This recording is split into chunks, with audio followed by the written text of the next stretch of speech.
Livro de Tobias, capítulo 2. Tobite fica cego. No reinado de Azaradom, pude voltar para minha casa, e foi-me devolvida minha esposa Ana com meu filho Tobias.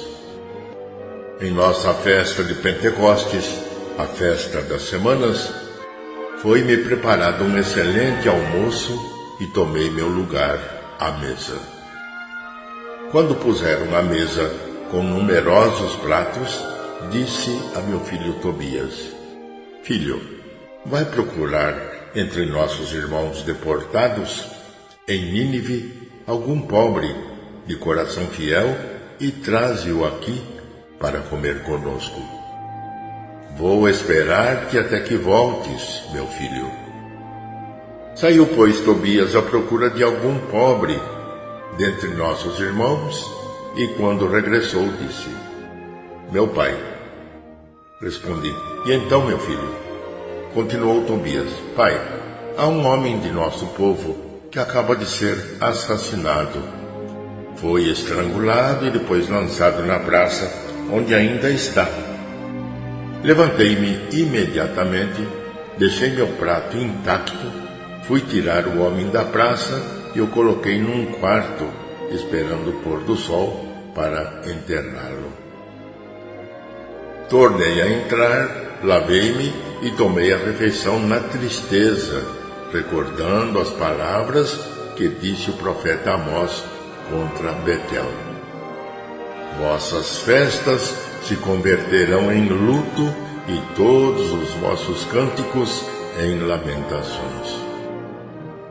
E eu chorei. Depois, quando o sol se pôs, saí, cavei uma fossa e o sepultei. Meus vizinhos diziam, rindo de mim: Ele não tem mais medo. Justamente por esse motivo, já foi procurado para ser morto.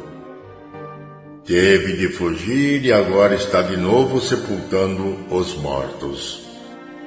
Naquela noite, depois de tomar banho, fui para o pátio da casa e deitei-me junto ao muro do pátio, com o rosto descoberto por causa do calor.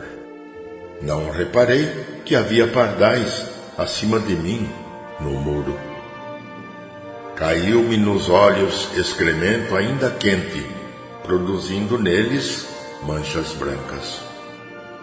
Fui aos médicos para me tratar, mas quanto mais me aplicavam pomadas, mais as manchas me cegavam, até que fiquei completamente cego. Durante 4 anos fiquei cego, e todos os meus irmãos se afligiam por minha causa. Aicar cuidou de meu sustento por 2 anos, até que partiu para Elimaida. Paciência de Tobite. Naquela ocasião, minha mulher Ana começou a trabalhar como operária. Fiava lã e recebia tela para tecer. Ela o entregava aos fregueses e estes lhe pagavam o preço. Ora, no dia 7 do mês de Distros, ela acabou uma encomenda e entregou-a aos fregueses, que lhe pagaram o preço inteiro e ainda lhe deram um cabrito para um almoço. Ao entrar em minha casa, o cabrito começou a berrar. Chamei então minha esposa e perguntei-lhe: De onde vem este cabrito? Não terá sido roubado? Devolve-o a seus donos, porque não temos o direito de comer coisa roubada. Ela me disse: É um presente que me foi dado além do meu salário. Mas não acreditei nela e ordenei-lhe que o devolvesse aos seus donos, envergonhando-me por causa dela. Ela então replicou: Onde estão tuas esmolas? Onde estão tuas boas obras? Todos sabem o que isto te causou.